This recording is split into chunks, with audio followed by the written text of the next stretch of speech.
गूंगी बहू अंधी सास। एक परिवार में 5 लोग थे। ओम प्रकाश, उनकी पत्नी सुमित्रा, बहू भावना, बेटा राहुल और एक थी उनकी बेटी प्रियंका। वैसे तो ओम प्रकाश और सुमित्रा के घर में सब कुछ ठीक ठाक था, लेकिन सुमित्रा की एक आदत थी। घर में कुछ भी गलत या सही हो तो वो किसी से कुछ नहीं कहती। और भावना स्वभाव की इतनी सीधी सादी थी कि अगर कोई उसके साथ गलत भी करता तो भी वो उसे कुछ नहीं कह पाती। इसी के चलते प्रियंका और राहुल घर में मनमानी चलाते रहते, क्योंकि घर को संभालने वाली औरतें इस तरह से रहती थी जैसे वो गूंगी और अंधी हो। माँ, मैं अपनी सहेलियों के साथ पिकनिक पर जा रही हूँ। ठीक है बेटा, चली जाओ। और मुझे आने में रात हो जाएगी, देर से ही आऊंगी मैं। अच्छा, कोई बात नहीं बेटा।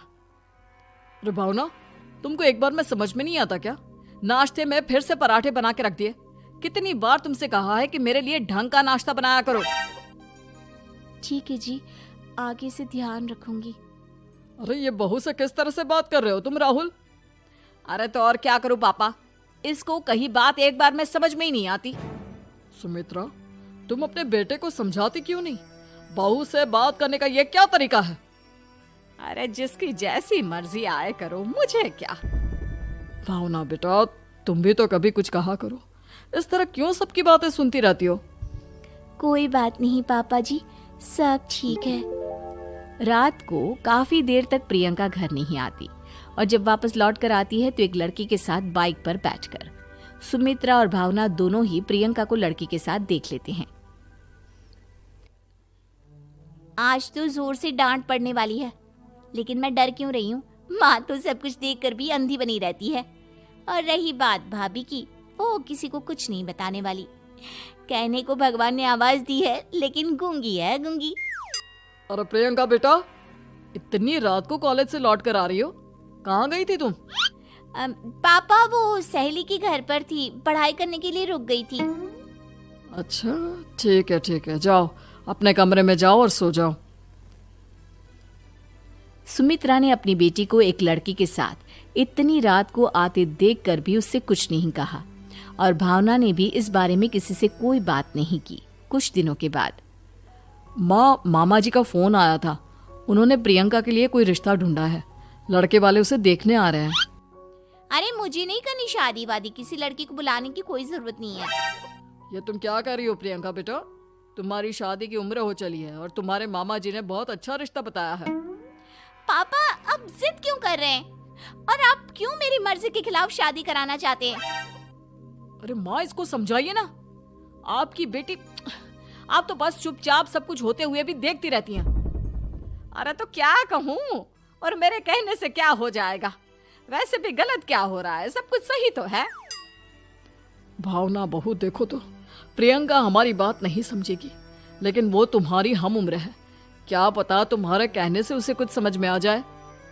नहीं पापा जी, मेरे कहने से कुछ नहीं होगा। मैं प्रियंका को कैसे समझा सकती हूँ? वो ननद है मेरी, कहीं मेरी किसी बात का बुरा मान गई तो? सुमित्रा और भावना में से कोई भी प्रियंका को कुछ नहीं समझाता। इस बात से राहुल और ओम प्रकाश जी दोनों ही परेशान हो जाते हैं। और फिर जब लड़का प्रियंका को देखने के लिए आता है, मुझे आपकी बेटी बहुत पसंद है, मैं उसके साथ शादी करने के लिए तैयार हूँ। देखो, मुझे तुमसे शादी नहीं करनी, और ये बात जितनी जल्दी समझ में आ जाए अच्छा रहेगा। अरे तो फिर आप लोगों ने मुझे यहाँ बुलाया ही क्यों? माफ कर दो बेटा, वो हमारी बेटी जरा गुस्से में है, हम उसे समझाने की कोशिश करते हैं। हाँ, देखिए आप नाराज मत होइए, वो तो उसने बस ऐसे ही कह दिया होगा। अरे कोई ऐसे ही कुछ कहता है क्या? और ये आपकी पत्नी और माँ, ये दोनों इस तरह चुपचाप क्यों बैठे हैं, जैसे इस घर के मेंबर ही ना हो? आपके घर में सब कुछ ठीक तो है ना?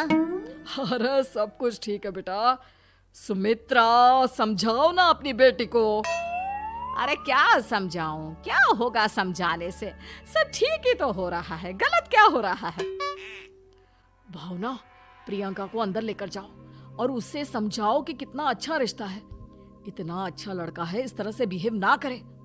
नहीं जी, मैं किसी से कुछ नहीं कह सकती जी। अरे अजीब परिवार है, मुझे तो यहाँ से निकलना पड़ेगा। इस तरह से तो आपकी बेटी की शादी किसी से नहीं हो सकती। जिसके घर की औरतें गूंगी और अंधी बनकर बैठ जाए, उस घर का कुछ नहीं हो सकता। ओम प्रकाश और राहुल सुमित्रा और भावना की हरकतों की वजह से बहुत परेशान हो जाते हैं। एक दिन वो दोनों आपस में बात करते हैं। पापा, समझ में नहीं आता कि भावना और माँ को कैसे समझाया जाए।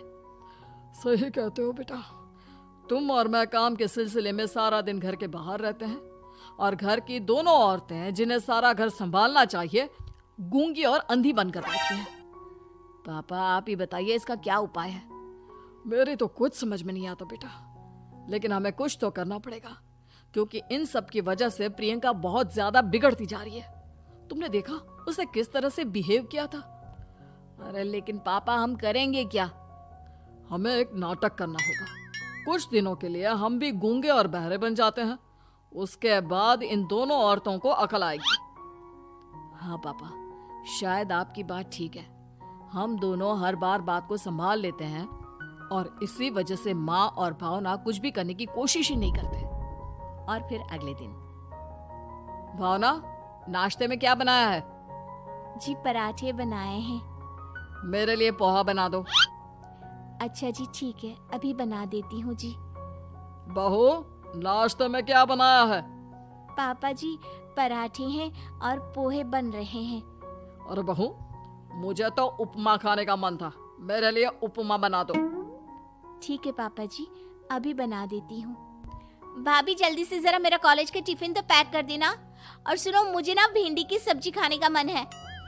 सुमित्रा चुपचाप बैठी बैठी सब कुछ देख रही थी। उसने किसी से कुछ भी नहीं कहा और ये देखकर भावना को मन ही मन गुस्सा आ रहा था, लेकिन वो किसी से कुछ नहीं कह रही थी।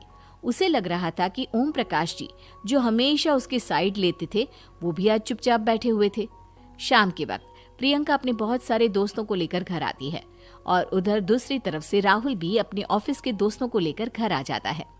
प्रियंका अपने कमरे में तेज म्यूजिक चलाकर डांस करती है और राहुल अपने दोस्तों के साथ बैठकर जोर जोर से हंस रहा था। प्रियंका और राहुल मिलकर पूरे घर को अस्त व्यस्त कर देते हैं, लेकिन भावना उनसे कोई शिकायत नहीं करती और सुमित्रा जी भी चुपचाप बैठी रहती है। लेकिन भावना और सुमित्रा के अंदर का गुस्सा धीरे धीरे बढ़ रहा था। फिर रात को ओम प्रकाश और राहुल एक दूसरे से बातें करते हैं। पापा, हमने इतना कुछ किया फिर भी भावना कुछ बोलती ही नहीं और माँ भी कुछ गलत करने से किसी को रोकती ही नहीं। तुम चिंता मत करो बेटा, इन दोनों के अंदर का गुस्सा भर रहा है और बहुत जल्दी बाहर आने वाला है। अगले दिन, अरे बहू, ये कपड़े धुले हैं या गंदे हैं? पापा जी कपड़े तो मैंने धोकर ही आपकी अलमारी में रखे थे। मुझे तो साफ नहीं लग रहे, एक बार और धो देना। प्रियंका, मैं सोच रहा था कि तुम्हें उस लड़के से शादी नहीं करनी है ना, मत करो। एक काम करो, वैसे भी क्या रखा है शादी वादी में, तुम्हें जो लड़का पसंद है उसके साथ जाकर कोर्ट मैरिज कर लो। इस बार ओम प्रकाश और राहुल की बात सुनकर भावना और सुमित्रा के अंदर का गुस्सा जाग उठता है। मैं किसी से कुछ कहती नहीं जी, इसका मतलब ये है कि आप लोग मुझे परेशान करते ही रहेंगे। कल 4 बार मुझसे नाश्ता बनवाया, आज पापा जी मुझसे धुले हुए कपड़ों को बार बार धुलवा रहे हैं। अरे मैं इंसान हूँ जी, कोई मशीन नहीं हूँ। तुम दोनों ने मिलकर इस घर की कैसी हालत बना दी है और अपनी बहन को भागकर